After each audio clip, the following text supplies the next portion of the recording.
Welcome to Bastard Quest. I'm the Game Bastard Kyle. I'm Todd. Corey. Austin. We are continuing with our adventures in ACHTUNG CTHULHU, the Shadows of Atlantis campaign.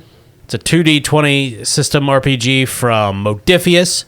ACHTUNG CTHULHU is about World War II fighting Nazi Cthulhus and swords. Oh, yeah? Well, I figure there's swords somewhere. Probably. Not to be confused with the ACHTUNG Baby U2 role-playing game. We haven't seen a tentacle one. We've been playing this for a while. I know, we haven't run across any monsters yet. Yet. Ominous. You're about to meet Wayne Brady. I'm kidding. He's a national treasure. Austin, who are you playing in ACHTUNG CTHULHU? Yeah, I'm Pierre Walsh, the Canadian rogue. Alrighty, Corey. Name's Sarah. Australia is where I call home. Okay. Got a dog, I do. Operly. Who's the real character? He's psychic and likes God. I mean, doesn't Oberly like gods as in plural? I mean... No, he's into Jesus Christ. Oh. Well, Father, Son, and the Holy Ghost. Jehovah. Yeah. believe, So is the three-headed monster. King Ghidorah. I mean, Christianity is the King Ghidorah of Yeah, it is. religion. when Christ rises and becomes the Leviathan. I mean, Godzilla is just jihading. So somebody write a think piece. What the fuck? all these different kaiju monsters are Yeah. working for different evil organizations. Rodan's a Mormon. Cthulhu works for the Nazis. Godzilla works for Jihad. Gamera is straight up QAnon. Spinning up there, tucking his head. That's about right. King Kong is a Seventh-day Adventist. Todd, who do you play? I play Sven. He's a Norwegian rune weaver. When the Black Sun invaded Norway, Sven took it upon himself to murder all of the troops and their leader. He murdered the leader by ripping her heart out and sacrificing it on an altar to Odin. Just imagine that's how Sven introduces himself at parties. Yeah. Well, Sven likes murder. He likes being happy. Murder makes him happy. We call it the Sven diagram. I hate you so much. And he worships the Cloverfield monster. That explains a lot, actually. So the four of you have camped out in an ancient temple to Hathor outside a village in the Egyptian countryside. You have every reason to believe that Nachtwolf and perhaps Black Sun, the two primary Nazi occult groups, don't know where the Lifegiver, the artifact that you're seeking, is. You have reason to believe they're not looking in the right place. They're looking in Amarna. The last time you had confirmation of where they were looking. That's because they worship Jet Jaguar. Yes, that's right. His scanners have not picked up the... Are the Nachtwolves going to create a Zord? Yeah, but it's just a wolf. A little on the nose. Yeah. You know you have to gain access to the Duat, the Egyptian underworld, alternate dimension, essentially. It's probably part of the Dreamlands. Yeah, and the little trippy vision quest that we went on at Blythe Mander's house showed us the doorway to Duat opening, kind of ripping open space and time within the walls of this temple. So that's the only clue we have to go on. It's pretty much altered states. Yes, it's very nice. I do that quite often. Sometimes I just close my eyes and time and space come apart and I see demons. Okay. So you guys are inside the temple. You've explored it to a basic extent. The sun is going down. What is your plan to access the Duat? So I imagine our initial fact-finding would kind of be concerned with the temple itself, examining what I assume will be the hieroglyphs on the walls to see if anything would stand out from the normal Egyptian cultural motifs and might suggest something a little more sinister. Hey, Sven can make an academia check. Sure. Yeah. You can examine the interior inscriptions. Sven, we both have bizarre insight that we can use Absolutely. in cases like this to obtain some info. We both have academia skills. I have one in occultism. I think you do too. Occultism and history. But So- your skill in academia is higher, so how about I assist? Sounds good. And Operly can sniff around for a Stargate. Yeah. He does find one. Yes. You know what? You joke, but I bet it is reasonable to me that a dog would be able to kind of sense, in the same way that like that Yog-Sothoth wizard like just smelled otherworldly. Like I imagine the dog could pick up on something not right.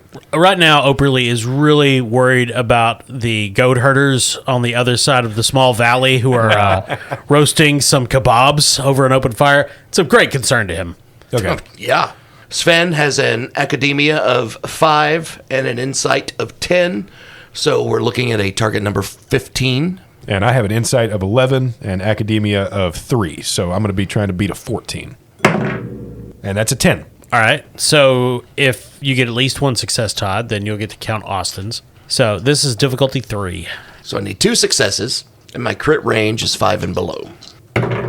That's a 4, which is a crit. Yeah. So And that's then 19, so that's 2 successes. Yeah, that's good. So that's a total of 3. Overnight, you finally stop around 1 to get some sleep. Sven and Pierre are transcribing and deciphering the hieroglyphics inside the temple. And we've all seen Atlantean artifacts now, so we would recognize, because we had that black stone, we had the shield, so it wouldn't be completely alien even if we couldn't translate it verbatim. To be fair, it's not completely alien anyway, because we learned in the last chapter that the Atlanteans are human ancestors. Yeah, and their glyphs are always wet. Pretty easy to find when you think about it, especially in Egypt.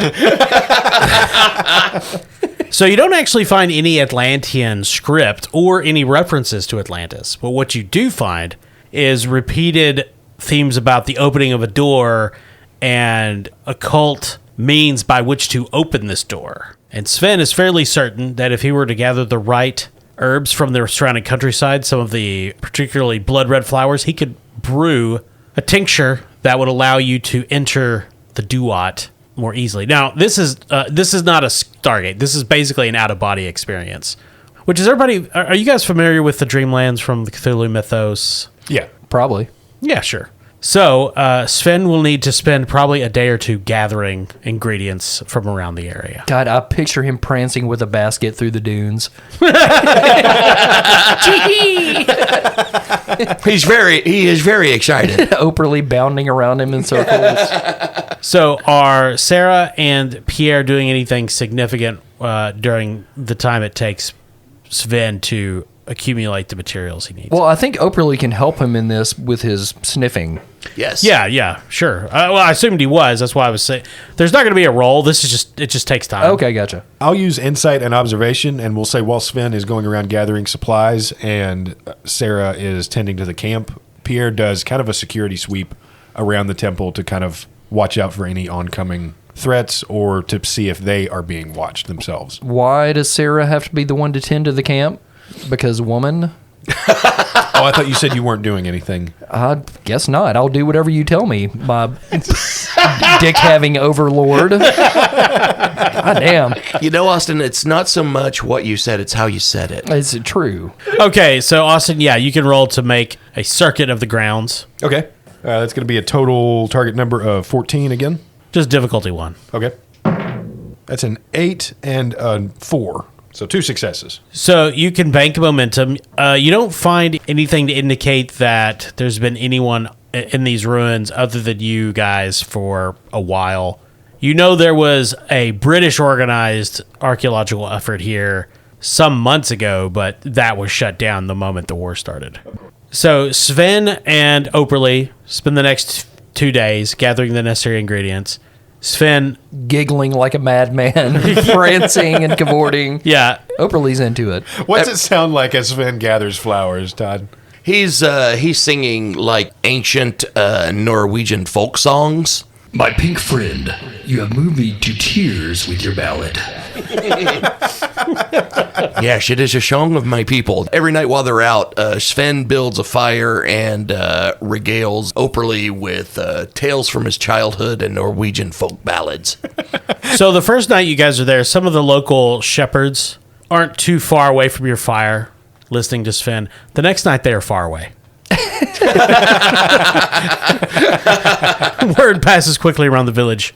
The blonde one, stay away. Yeah, because Norwegian folk songs are generally about internal organs. Yeah, but Oprah doesn't speak Norwegian, so to him it's Amy Grant. I mean, it's fantastic. He loves it. I mean, the local Egyptians don't either, but they just get the vibe. Do you know any DC talk?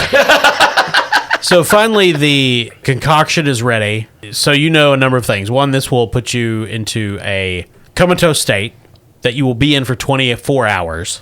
It's unlikely you'll be able to be woken up from it. Well done there, Sven. Yes, I am very proficient in gathering the herbs and flowers that are needed for an out-of-body experience. And I helped. So I guess we need to make sure we're in a safe place with our lifeless bodies. Sure. Okay. That's And reasonable. I would imagine Operly could stand watch, perhaps. Or Is Oprah joining us in this? He is psychic. He might be helpful to have. Oh, as- that's true. So- I up to think you he came on guys. the last trip with us. Oh, that's a good point. Wouldn't he be kind of a mental tether to the real world? Yeah, we could do something like that to where he's psychically bound, but Oprah stays tethered to us while we're in the spirit realm. Or what is happening? We need our kick out of the dream inceptions. Is that something we could do, Kyle? Yeah. I mean, not all of you have to take the tincture. You He's don't- obviously the most powerful of us. Sure. But Yeah. I just didn't know if like our mental bond could survive in the dream world. I don't think How about that- this? How about this? How about Sven, Pierre, and Operly take the drugs and Sarah stands watch? And cooks a nice meal. God damn, dude. Keeps the camp clean. Fucked up, man. Your poor goddamn wife. Maybe washes some of your clothes. I'm kidding. Just Son stuff of a to bitch. do, right? Guess I'll make a baby or something. They come back, Sarah's pregnant. It's just I do like the idea of trying to attempt to have some kind of mental tether to the real world. I'd almost feel better if Sarah went with us, but that's Yeah. up to you. Yeah. I don't know how much Sarah can battle in the dream world. Oprah might be better at that. I mean, obviously the wizard needs to go. Yeah. I think at the end of the day, Sarah is a more capable physical combatant. I think she will stay in the physical plane, Yeah, she's have pretty, a kebab, she's and pretty good. let Stand guard. Yeah, and let Oprah go into it because his will and insight and everything's better than hers. So Well, he's a dog. Let's be honest, it's better than Sven's. yeah, it's got to be. All right. So Sven, Pierre, and Operly each drink this deep red liquid that Sven has brewed. What is the ABV on this? About 20%. Solid. You get a tingling in your fingers and your toes, begin to become sleepy, fall into a stupor. G'day. And you awaken in the same place, except where you wake up, it is clearly not a ruin. It is the temple as it must have looked 3,000 years ago. Hold on, we need a sound effect for this transition. Okay. There it is. I love it. Haven't made it yet, but it's gonna be cool. Yeah. It reminds me of Babylon 5. Yeah, that's how cool it is. The upper echelon of sci-fi. You don't see any people around, animals, and the quality of the place is vaguely dreamlike, but the most substantial dream you've ever experienced. Oh no, I'm in my underwear at school. But that Operly's voice there was not in Pierre or Sven's head. It was clear, and his lips moved. And he's on his hind legs and has trousers on. Turns out in Dreamland, dogs have lips. That's the most terrifying thing. It's my new band. Dogs have lips. So you're Damn, I don't want to watch The Incredible Journey in Dreamland. no. Milo and Otis. So you conducted the ceremony in the inner sanctum of the Temple of Hathor, and you're there now. And again, it is complete structure. There's incense burning on the altar nearby, but no people, no animals. Hey, you guys, this is the Temple of Hathor. Did you know that when I was a baby, when I was just a wee little Norwegian lad, my father used to call me Hathor for half Thor. Get it? You search the temple. There's no sign of the sun disk or anything of that nature, or any discoveries of significance. You leave, and the outside terrain is radically different. There's no village. There's actually very little of the surrounding countryside. It's desert in all directions except to the east, where there is a long stone path leading towards the mountains. The goat farmer's still there, though. I walk in both worlds. Better eating for the goats. There's one goat overseeing a bunch of humans on all fours. The goats eat dream manna. Yeah, well, Black Phillip allows him to pass between worlds. As he does, yes. All right, so this world is kind of pointing us in the direction that we need to go. Is that kind of what you're describing? That seems to be the case. If you would like to set off in a random direction in the desert, I'm not going to tell you no, but I will tell you that's stupid. Not to mention the worms. Everyone walk without rhythm. Should be easy for you, Sven. The three of you advance along the path, and distance is deceptive. You would have thought the mountains were far away, but it seems like only a few moments you're climbing the sides of them up to a broad, sandy plateau. So just ahead of you is a massive gateway with walls that apparently stretch off to infinity on either side. Standing at the center of the gate is a strange, snake-like guardian. It's a boa-like snake with mottled gold and lapis skin, balanced upright on a curve of its great tail, looking at you with clear, serpentine eyes. Okay, so this one is actually a snake. Yes, it is a giant snake. Okay, so this is not one of the lizard men from last time. No, Sir Serpent, do you have the power of speech? I do, man from the north. Hey, guys, he knows who I am. That could be either one of us, though. Welcome, Operly, son of Other Dog. And a pip-pip to you. Hey there. We brought a Canadian. He smells of maple. We needed someone to carry things. Oh, that's not syrup. That's Labatt's Blue. Operly, why do you wish entry into the Duat? I don't remember. Let's have some off-podcast talk.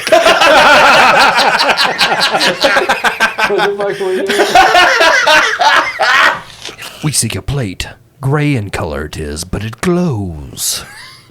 He is referring to the Shundisk. Yes, the Lifegiver. Yes, it is much like the warm ball. Which is what dogs call the sun. Yeah. Sure. Yes, Operly, you may pass. Oh. Okay, later, guys. He just kind of... And Operly passes into the gate. Sven, do you bring any darkness into the Duat? I have seen things that mortals should not see. I have glimpsed into the future and the blackest of the black. But I'm trying not to bring that stuff into this. So please let me pass. Sven's not trying to trauma dump on the giant serpent. Yeah. It bows its head. Sven, you may pass. Yes, thank you. I think the Canadian's fucked here. Pierre. Yeah. Where is a woman's place? Why have you been such a dick to Sarah? We see everything you know. We have free time. Fucking nice, Nike. While this is happening, Sarah's just kicking Pierre's unconscious body. Yeah, cunt. Pierre, Yeah. why do you wish to gain the Lifegiver? Well, because we got to keep it out of the hands of the Nazis. I don't know if you know who they are. I mean, I could stay here and tell you the story. It'd take a while, though. Whom do they serve? Well, this fella called Hitler. This Hitler is not known to me. Is he of the old gods? Wonder if those words have ever been said. Fella goes by the name of Hitler, he does. So Pierre gets the impression that the snake is asking by whom do they serve. He means any eldritch entities, Lovecraftian horrors. Yeah. Those sorts of things. I mean, this guy, he's just kind of a dick. I mean, I think he was a failed painter at some point. But these Nazis, the Nachtwolf and the Black Sun, you know, they seek to traffic with all sorts of eldritch abominations like Yog-Sothoth and, you know, Nyarlathotep and lots of other things I've read about in this one occult book I read this one time. I took some notes on it. I could tell you about it, too. These things are known to us. Oh, okay. You may pass, Pierre. Oh, thank you. I appreciate it, sir. Keep your hands off the silver. Oh, okay. They also work with Eric Clapton. And so Pierre passes into the Duat. You journey across a sandy desert again before coming to a second gate and a second wall.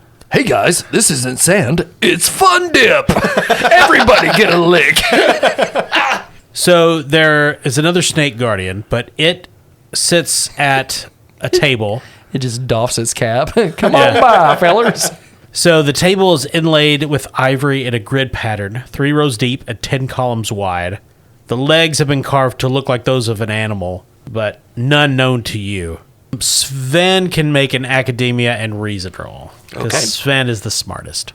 Academia 5, reason 8, so we're looking at a target number 13. That's a 6 and an 11. So you recognize this as a Senate board, the so-called Game of Passing. It is referenced in the Book of the Dead as a talisman to those that enter the underworld. Oh, yes, we played this with my family on Sunday game night. So which of your characters has the highest will? Sven's will is 9. Pierre's will is 9. Operly has 10. Nice. Yeah. Operly, would you care to play a game of Senet?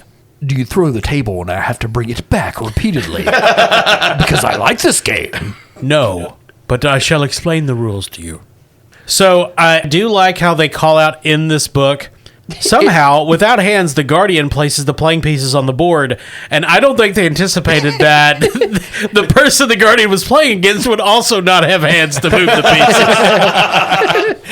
pieces. So the Guardian sets out the pieces for Senet, and Operly and the Guardian begin playing against one another. So Corey, you can make a will plus resilience discipline contest against the Guardian to try to beat him in the game. Okay, Operly's will is 10. His resilience is 1. Is there a difficulty number, or is that unknown? No, Is you this just like have an to- opposed roll? It's or? an opposed roll. Yeah. Okay. I'm going to use a momentum because we're doing pretty good on that Start to to get an say. extra die. Get a couple if you want. Yeah, fuck it. I'll take 2. Okay. That puts us down to 3 momentum. So target 11. So got 2 successes, 2 6s. Also got a 16 and a 20. So that's definitely going to be at least one complication there. Uh-oh. Okay, but you got 2 successes. Correct. I only got 1. Okay. So over a number of hours, Operly and the Guardian play multiple games of Senet, and Operly wins them all. But this is exhausting, so you're going to take a point of stress, and I'm going to take a threat. Operly, as Yes. badass as he is a dog. He's only got 5 total stress. So Ooh, okay. Ah, Sven, this is fun watching. This reminds me of when I used to hang out with my grandpa over in Quebec with a box of T-Hos and just listen to Scan BC while I watched him play checkers with his buddy. yeah. You pass, Classic Canadian story.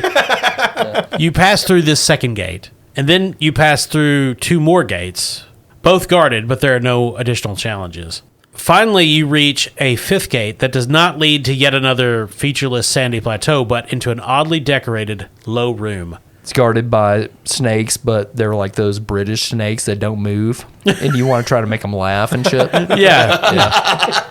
Severed heads of bizarre nightmare creatures hang upside down from the ceiling, and the walls are richly carved and painted with images of the gods and scenes from the books of the dead. This reminds me of my Uncle Olaf's cabin.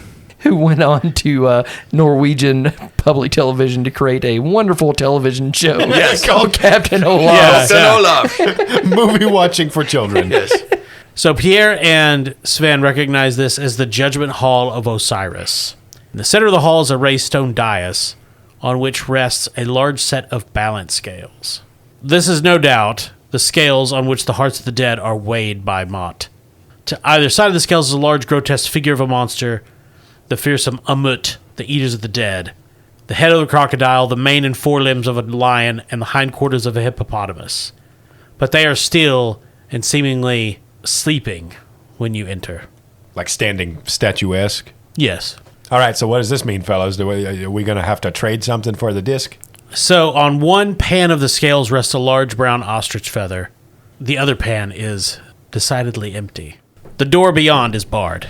Operly's going to use will and observation to smell the feather to see if there's anything he can glean from that.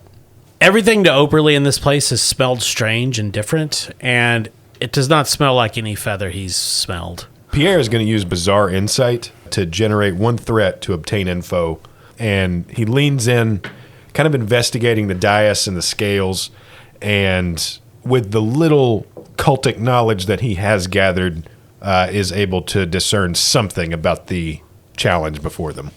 So the set of scales are very large, easily empty enough for a person to get into. And the purpose of the scales is to weigh the applicant's soul to see if they're worthy of passing on. Oh, I see. Well, I think Operly's definitely going to pass that. Yeah, he's a my dog. first instinct is that a dog is almost automatically worthy. All dogs go to heaven. Guys, help! I'm under Nazi attack. Just kidding. Have a great time in the dream world. Over. Yeah, we never did test out this connection we talked about. How can Operly sense Sarah up there in the real world? Yes. Yeah, we're all tethered. Yeah. Okay, I just didn't know if it wound up working. Okay. I know we were just kind of operating on a theory before we descended. It does work, though there are often long delays before Sarah responds, so you're not certain that time here and time in the real world are perfectly synced. Ah. It's like a New York, L.A. interview on CNN in the 80s. Yep. Just to go out on a limb and to get things started, Pierre climbs up onto one side of the scale. You blink out of existence. Canada's erased from history. He's suddenly covered with gravy and cheese. So, Austin, let me ask you this question. Does Pierre have anything to hide? I mean, I don't think he has any secrets from his companions. Obviously, he has operated kind of as a spy for the most part throughout this adventure, but... So he hides everything. Yeah, but not from you guys, like not from his friends. If I had to throw something out there, I would say there's probably still kind of a streak of greed within him as a black market dealer. He is still technically a criminal. He has found a way to use the evil knowledge that he has gained for the good of the world, but I think there's probably still a little something in there. So, if he got the Lifegiver, would he sell it? No, he has at least seen the potential to be able to use his cultic knowledge for good. So, the scales do not move, and one of the monstrous creatures opens his eyes. You may pass. Ah, cool. Thank you there, buddy. Operly bounds right up on the scale, lays down, takes a nap, tucks his tail to his side. The monstrous creature doesn't even laugh. Just go, dog. What's up? And now Sven steps onto the scale. Is there a creaking sound when Sven gets inside? You're not sure. It's like that little squeak when Captain America tries to pick up the hammer. So all that Sven can think about when he sits down into the scale is he good? Todd, is Sven good? Of course Sven is good. Sven is an open book. Ain't that the truth? Sven only murders those who had it coming. Sven is very happy. Sven wants to go to America so he can see American baseball games, because as a child in Norway, we had to murder moose and use their antlers as bats when we wanted to play American baseball. He's an open book, but that book is book 7 of A Song of Ice and Fire. so we may never see it. The Eaters of the Dead allow Sven to pass. You find yourselves along the shore of a lake whose inky black waters are smooth as polished glass. At the center is an island upon which stands a temple, not dissimilar to the one from which you entered. Perhaps on a smaller scale, though. Patches of trees line the shore and the island's edges. So anybody with science or survival can make a reason plus science or plus reason plus survival check to identify the trees. Sven has a survival of 1. Operly has a survival of 2. All right. His reason's 5, though, so if your reason's better, you might want to do it, Todd. Yes, Sven's reason is 8. I mean, Operly is a dog, so. Yeah. So that's going to be a target number 9. All right. That's a 17 and a 17. Oh, Not so smart now, are you, you pink bastard? These are trees. They have limbs and leaves and bark. I call them hard people. Hey guys, just checking in. Just wanted to let you know, time works differently up here. The Allies have won the war. Come on home, boys. It's already 1946. Elvis is on the airways. So as you move through these trees approaching the temple, any of you may make an insight plus observation test. If you have vision as a focus, that would apply. I have an insight and observation total of 14. As does Operly. Can we say his smell and taste is the vision of dog? No, because it's specifically vision in this case. Disagree, but whatever. Sven, insight and observation is a total of 11. Okay. Have at it, Canadian. So target number is 14. Well, that's a 16, but also a 1. So 2 successes. Across the lake on the far shore, out of the corner of your eye, you see a blue-robed figure watching you. All right, so what do we think the odds are this guy's going to try to stop us if we get the disc? I don't know. Do you think he is friend or foe? I don't know. Didn't Operly smell the stink of Yog-Sothoth or something on him when he was watching him? He smelled like pee-pee. Is that all? Okay, so I think he is bad. Yeah, I don't think we need the disc falling into his hands. Sven is also going to use Bizarre Insight. Take a threat, Kyle. All right. Is this guy a baddie? This guy is a blue hat monk. The Chankopa Nagagspa were kidnapped as children and brought to the Hidden Valley, trained in the Veiled Monastery, in the ancient texts and hideous rituals of Yog-Sothoth, choosing to glorify it in a vile parody of the Buddhist Yadams. Oh, so he's a rescue. Yeah, they're bad guys. They're allied with Nachtwolf. So how far away granted, it's the dream world. It's the dreamlands. You're not... distance is murky. Do we see any way to get across this water? No, but you didn't see any way to get across and you were here, so... Oh, yes. I remember when I was a child, we used to go to the Nagog Spa for mud baths. So, yeah, we're on the island. Yes. I feel like we should keep our eyes on the prize and continue looking for the disc until something worse happens. Yeah, I mean, there's a chance that if we get our hands on the disc, we don't have to make like a return trip. Maybe we can just zip our way out of this. I do not want to do these tests again. Yeah. So Corey Operly can make an insight plus observation hearing check. Okay, he doesn't have hearing, but I would argue that smell and taste is the hearing of dogs. No. Okay. Insight and observation is 14, so still good for Operly. It's an 8 and 18, so 1 success. So Operly hears the rumbling before everyone else. It sounds like a train is coming, and he feels the tremor before anyone else. So you can warn your companions, if you wish, that something approaches. My friends, many rolling stallions attached to each other are coming towards us. What? It's a train. Suddenly, a grotesque, massive, worm-like creature erupts from the ground in front of you. CTHULHU. It bars the way forward. Now, you were all warned by Operly, so you're able to brace yourselves, so you're not knocked to the ground. Stay low to the ground. Have your hooks ready. We will ride this beast. Quick, run for the temple. For those wondering, it is March 2024, and Dune is on everyone's brain. A little bit. So these tendrils of flesh at the top of the worm's head peel back like the petals of a flower. Oh, it's a tremor. And there's a crude human face staring at you, and it screeches. I was wrong. Everybody make a will plus resilience test to see if you suffer any mental stress from encountering such a horrible creature. Oh, it's Leto 2. All right, that's a total target number of 11. That's an 11 for Operly as well. It's a 13 for Sven. Okay. That's a 4 and an 8 for Pierre. 13 and a 6 for Operly, so 1 success. A 13 and a 1 for Nice. Sven. All right, so no one suffers any mental stress. You just needed 1 success. So if you got more than 1, you can bank momentum.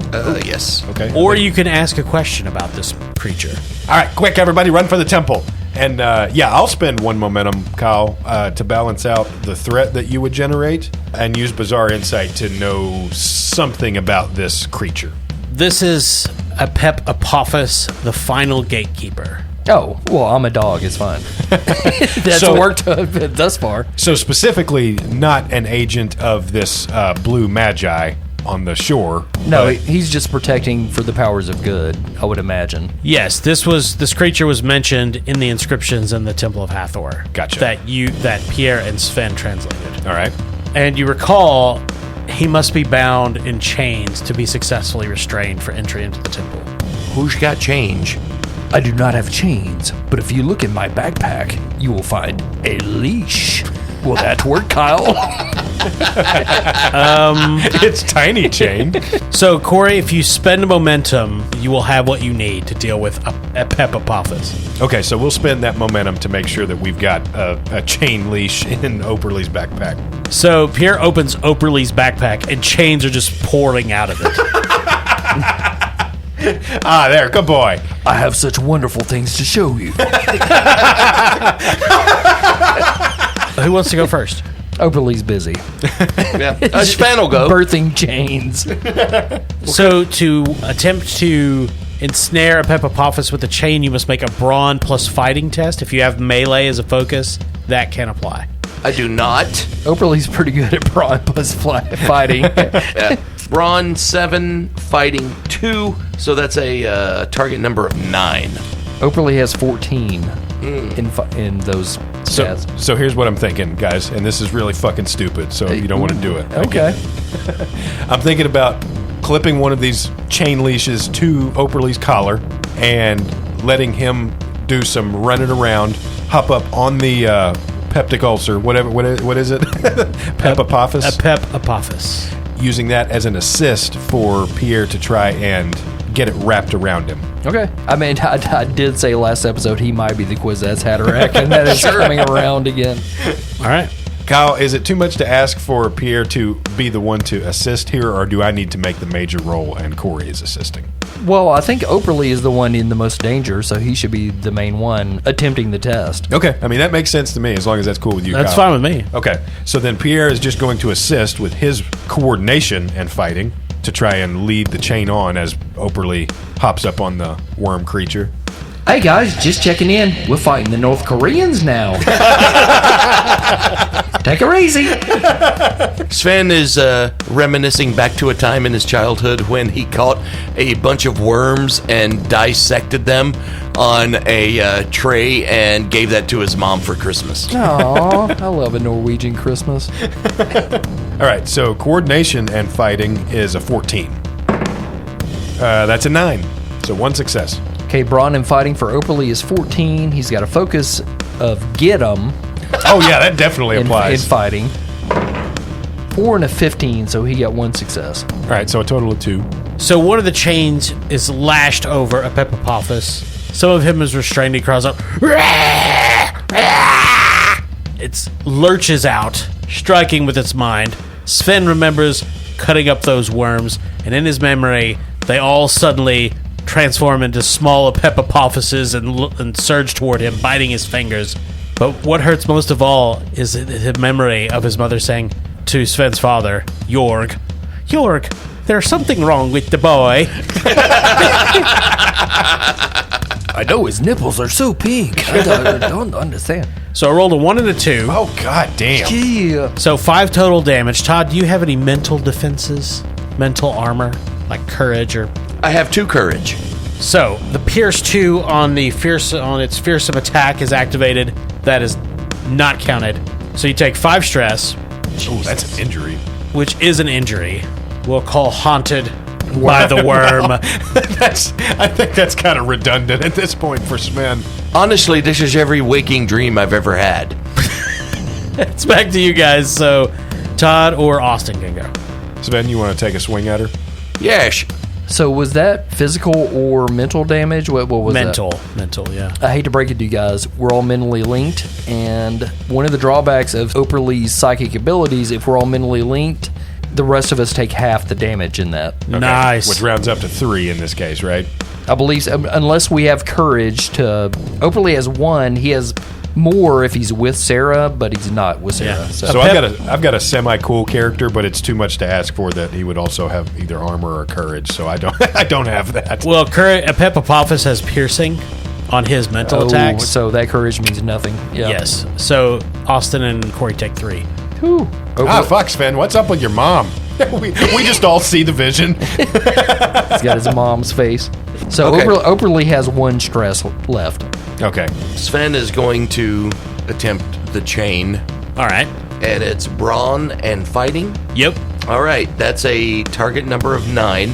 If it's cool with y'all, I'm going to use a momentum to get an extra die. Yeah, Go for it, because sure. I think I'm going to use my turn to try and heal some damage on Because Oberly. the dog is almost dead. Yeah. And if that happens, I'm stopping this podcast.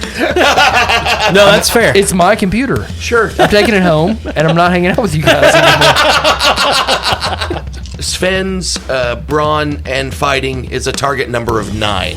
Can Oberly help here by looking at him hurtedly and doing the dog eyebrows at him to where Sven is like, I cannot let the dogs die. I cannot let Operly down. I think he already feels that. Okay. So there's no need for Operly to roll. Oh, Okay. who's your shad boy? I rolled an 18, a 19, and a 20. Jesus. Good job. That's fine. I'll just die. Nobody loves dogs, I guess. Todd, do you have any fortune? Might as well be a Canadian woman. Good Lord. I have 2 fortune remaining. What can I do with this fortune? I think that lets you just re-roll altogether, right? Yeah. Yes. All right, so yeah, I'm going to spend a fortune. Okay, this is better. There's a 6 and a 6 and an 18. So 2 successes. Another chain falls into place, tightening a Pep Apophysis link to the Dreamlands. Hey guys, just want to check in again. I'm doing blow with PJ Souls at Studio 54. Meet up when you're done. Bring me dog back. Austin, it's your turn. All right, so while Sven is working on throwing another chain around this creature, Pierre sweeps Operly to the side and is going to try and work on him a little bit to heal some damage. With his magic powers, or just good intentions, or So this is mental damage that the dog took. You know, it's not physically wounded, so it's not like I need actual medical supplies, but I do pull the dog over and just do a quick session of just some, quick tricks and pats and head pats and ear scratches to try and get his morale up and heal some of that mental damage. Don't neglect the belly. So I'm going to use insight and medicine, and I do have a focus in first aid. My medicine's 2, so that'll increase my crit range a little bit. Total target number is 13, and I'm going to spend a momentum to get an extra die here. I got a 9, a 5, and a 14, so 2 successes. so he doesn't have any mental injuries, but I'll just let you reduce 1 stress per success you got. Okay. So top of the round, Operly's turn. So, we're in the dream world. I think Operly's psychic powers might make it easier for him to communicate. Oh, he's got lips. Yeah. Yes, Yeah. it does. So he says It does. So Operly says to the worm, "Friend worm, I know we have been enemies in the past due to my digging. But I make this pledge to you. If you let us pass, I will no longer encroach upon your lands. Your children will be safe for a millennia. And every dog I speak to from this day forward will hear of your kindness." So basically he's making a kind of mental attack, I guess. Not really an attack, but like a plea. And basically Operly positions himself in front of another chain to try to get the worm to come towards him. Sure. All right. Pierre will try to assist here as the one setting up the chain to trap the worm. So what are you using? It sounds like insight and some social skill.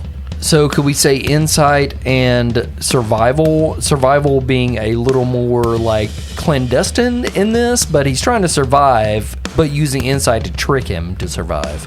Well, so the idea is you're enticing him in, and then presumably like Operly's going to dodge away at the last minute, and the worm will be ensnared, right? Yeah, could I use athletics then? Yes. Okay.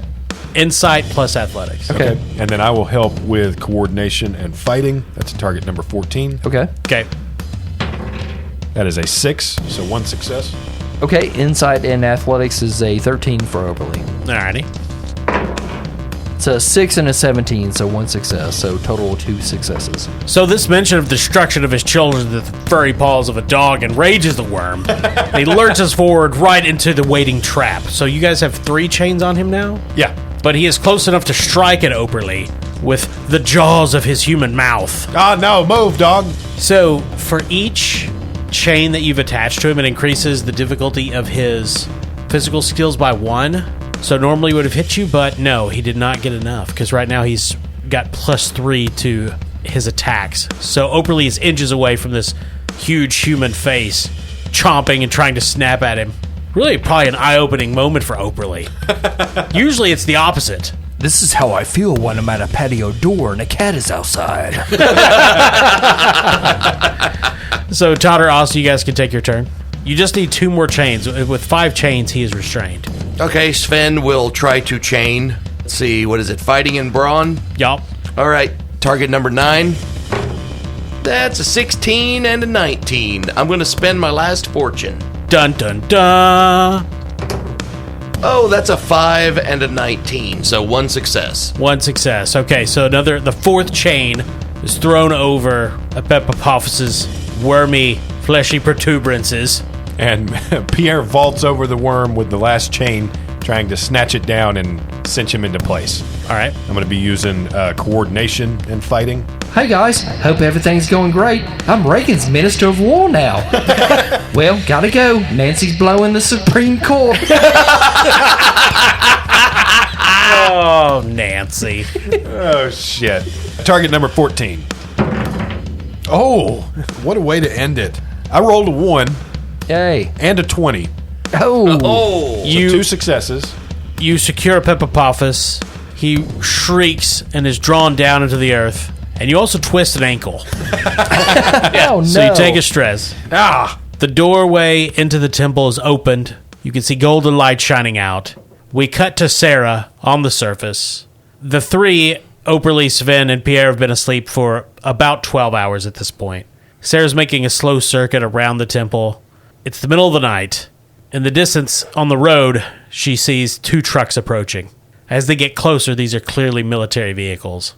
They stop, and she hears the unmistakable tones of German, because they're bad guys. Oh. We're gonna stop there. What a cliffhanger. Yes, Right at the precipice of getting the disc. yes. Hopefully. Ominous. The bad guys have guns too. I don't know if I mentioned that. God, you're such a good storyteller. Was Kyle. that implied? They've got lots of guns. One of them has a Nebelwerfer. No, they don't. What the fuck is don't that? It's a German artillery piece. They don't have that. They don't have that. So, well, thank you for listening to Bastard Quest. We appreciate all our listeners. We appreciate our Patreon members, some of which featured in this episode, most notoriously, Operly the dog. Yeah. Based on Tarek Operly, Patreon member. He's probably the most prominent because we made him a dog early on and we didn't know how far that was going to go. Also, thank you to Norse Foundry. If you need dice, if you're a gamer, if you play role-playing games, or if you just like to throw dice around, go to NorseFoundry.com. Spread Johnny Dice Seed. Yep. If Sprinkling you have a them gambling throughout. problem, If you need something to throw at the dogs on your lawn, well, don't do that. That's crazy. But They're- get Norse Foundry dice. Their dice are artistic, they're beautiful, they're heavy, they're made out of all manner of materials and shapes. guys, I'm not saying anybody wants me to endorse shit, but I have rolled so much better since I started rolling with Norse Foundry dice. Do you know 28% of all Norse Foundry dice are almonds? Yes. And when you check out, enter promo code CHAM, that's CHAM, to save 10%. That's the Bastard Quest discount. And another big thanks to our sponsor, Barrel and Bond. Barrel and Bond, 100 Broadway Street in beautiful downtown Paducah, right on the banks of the Ohio River. If you gotta pee, go before you get there, because you gotta go through a worm and it's a whole thing. Last time I was there in the bathroom, Nancy Reagan blew me. So is it known outside of the United States, all the urban legends around Nancy Reagan and blowjobs? I don't think it's an urban legend. No, it's I well. think Nancy was blowing dudes a lot. I mean, I think it's probably true, but I don't know that it's been definitively. I don't think she ever admitted in life that it happened. But I don't know. If you guys know, let us know. so the story around Nancy Reagan is that she blew a bunch of dudes when she was in Hollywood. She was friendly. She liked to give out blowies. This is not a good discussion to have on an episode where we parodied a bunch of fucking misogyny. Look, Fluffer Nancy Granted, Reagan has different nothing to times. do with Sarah the Commando. Look, if her last name wasn't Reagan, I wouldn't be so cruel. Yeah, we don't talk about Nancy Sinatra. No, Yeah, not at she- all. It's a great. gem. Talented. Thank you for listening to Bastard Quest. I'm Kyle. Todd? Corey. I'm Austin.